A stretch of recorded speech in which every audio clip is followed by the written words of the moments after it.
I'm just chilling in Cedar Rapids. Brazil, where hearts were entertaining June. We stood beneath an amber moon and softly murmured, someday soon.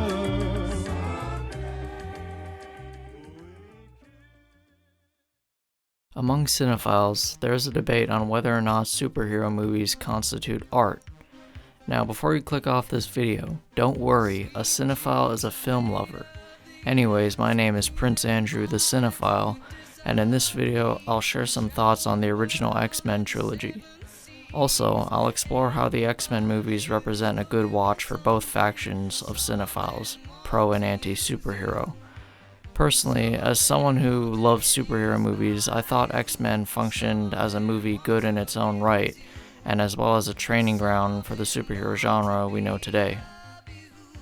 X-Men, released at the start of the new millennia, represented a shift in the hero genre. This shift would represent the first major superhero film featuring an ensemble cast. From this distinction, X-Men gains its first defining attribute: a great ensemble cast of actors at the peak of their game. Headed by an absolute legend, Hugh Jackman, the actors in this film are truly insane. Jackman imbues Wolverine with swagger, raw power, and the ability to grow as a character. Speaking of which, Professor X, played by Sir Patrick Stewart, acts the perfect teacher, behaving calm, intelligent, collected, and kind, softening Logan's worst flaws to help him become a better man, through sheer kindness and humility. In the film's villain, Magneto, who, with Wolverine, are in my top comic book characters of all time, is played by Sir Ian McKellen. McKellen effortlessly plays a complex villain, or even anti-hero, on a mission to save his people from prophetic annihilation. Anchored by a horrific childhood, McKellen's Magneto is perfectly explained by the film's end. We know not only how he acted, but why, a concept forgotten by many writers. In addition to the main cast, Jansen and Barry provide strong, albeit peripheral performances. The focus in this film remains to carefully introduce the characters in a slightly derivative but sharp narrative, all while establishing the necessary character development and anxiety capitalized on by X2. X2 completes the glory of X-Men 1 by creating a sense of anxiety and uncertainty that is present throughout. Capitalizing on complex themes and great direction, X2 introduces revenge, twists, and stakes to the X-Men sequel. Character development leaves the introductory stage.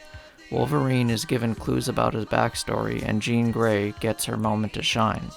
X2 brings X-Men's fabulous cast back at their best while introducing an intimidating and intelligent villain in Brian Cox's Stryker. For me, X2 is a fantastic improvement on its prequel, holding a special place in my heart. But all good things must come to an end, dear viewer.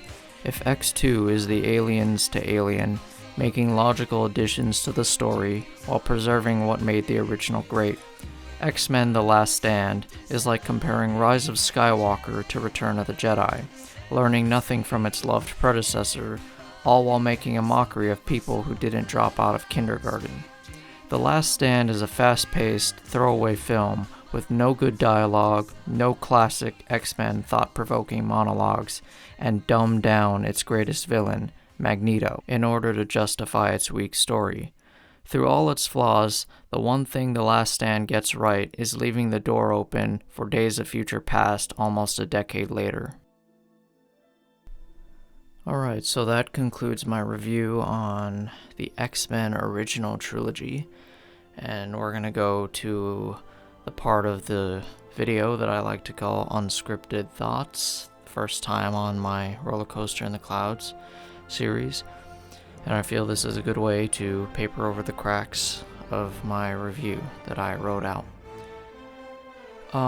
Let's start with just the genre as a whole. I really love the superhero genre. I love superhero movies. I don't think I'm like delusional about them where I say like every superhero movie is great just because I enjoy watching them. I still look for quality, but at the end of the day, I just enjoy watching them, and it's just like an escape for me, more than like probably any other film, I'd say. I can really lose my mind in it, which I like. So with that, I'd like to say that I really enjoyed the X-Men movies. With watching the originals now, the only ones I haven't seen is Wolverine 1, which I will watch soon.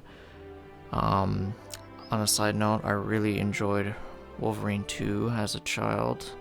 I remember, I don't know if I just like Japanese things, but I really enjoyed that movie, even though the ending's a bit weird. And then the other X-Men film I haven't watched is Dark Phoenix, but I don't intend to watch that because A, it's really not well liked at all, and B, I didn't like Apocalypse, and this goes right after it, and I just don't see any need to watch it. Yeah. But this original trilogy I really enjoyed. I loved the cast set up by X-Men 1, which had a really tight script and great concepts with a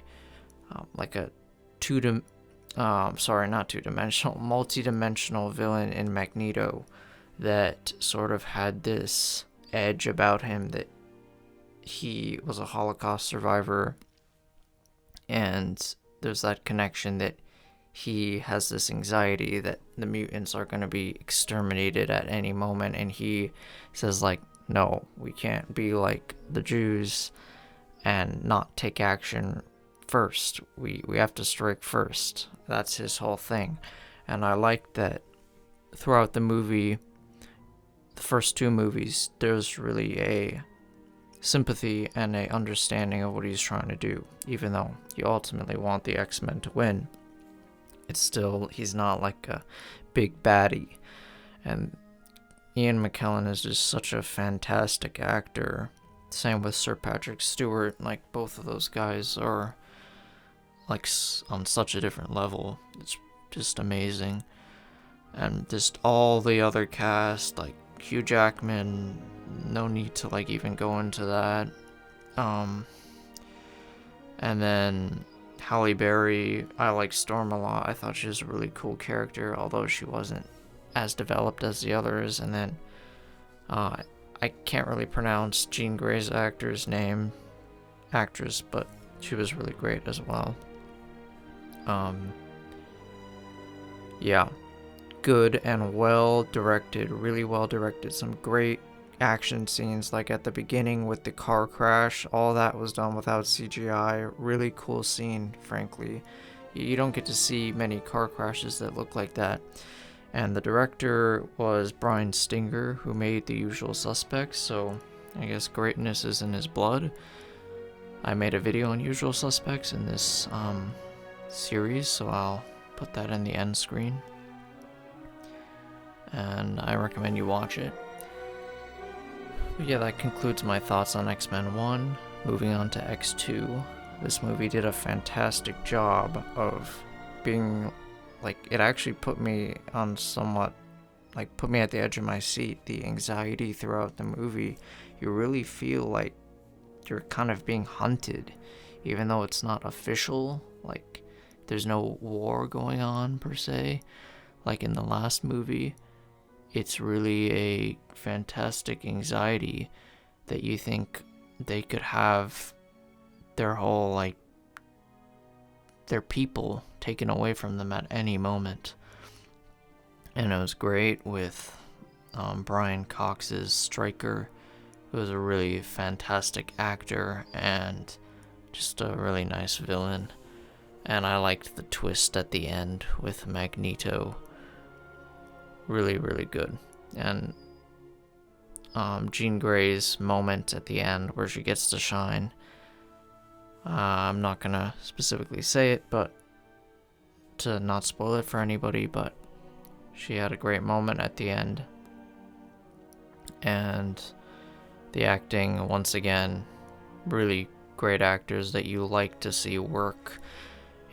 These aren't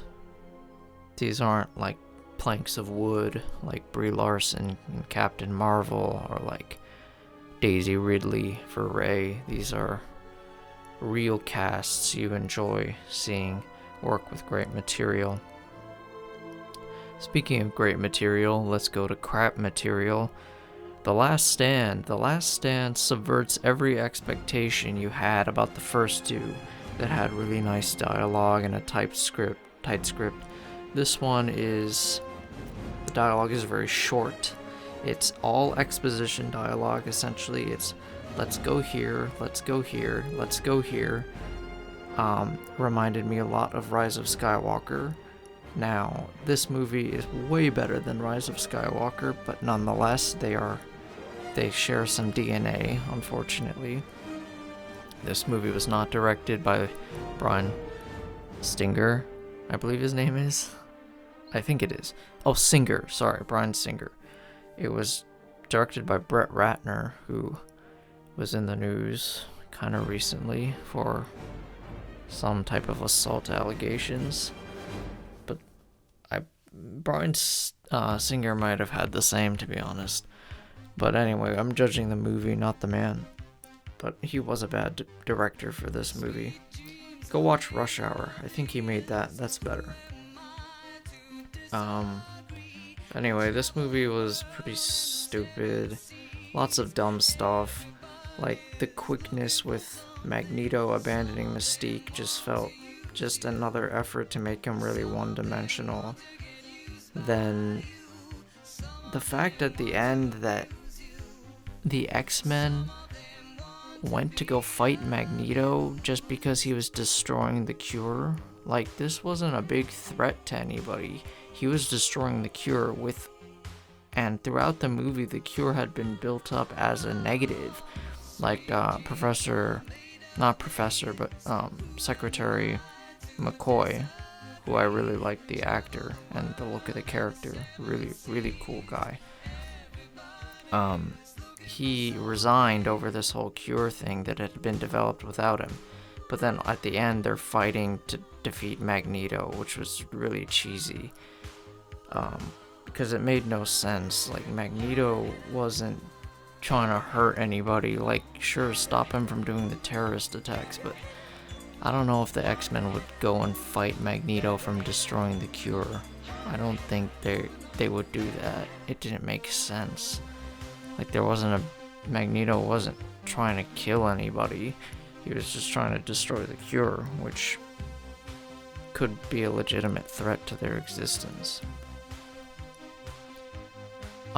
But speaking of that, the Golden Gate Bridge scene was actually pretty sick, I have to say. And, just when Magneto gets pricked, that scene was pretty sad, to be honest. Like, I felt sad, but then the end where he was too strong to cure was pretty cool. And then, it's also Professor X transports his conscious into his twin brother, which was kind of built up, but not enough. It was only mentioned at the beginning. But yeah, the good thing about this movie is it leads the door to Days of Future Past, which was a fantastic movie that I did a review on, totally unscripted review, that I'll put in the end screen. Final thing I have to say is, because of this film's crazy fast pace and bad writing, there was just such stupid scenes, like when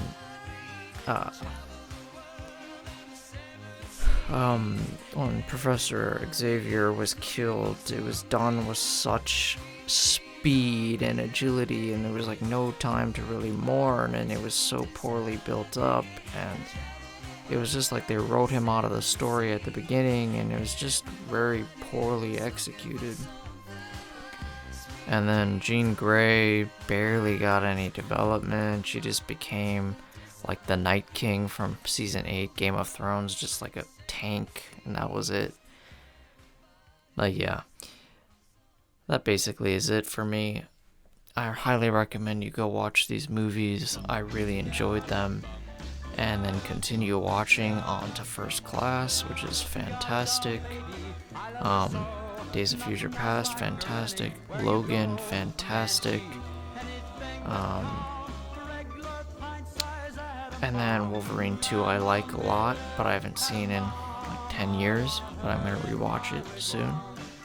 But yeah, there's definitely some stinkers coming ahead, but a lot of bangers.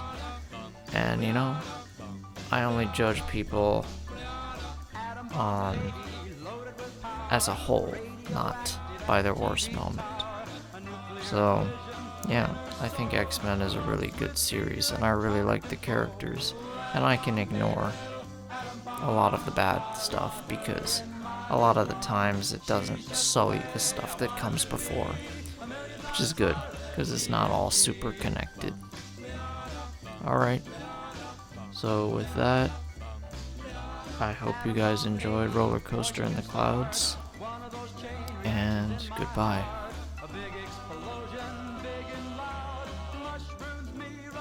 On a cloud, atom bomb, baby, little atom bomb. I want her in my wigwam. She's just the way I want her to be. A million times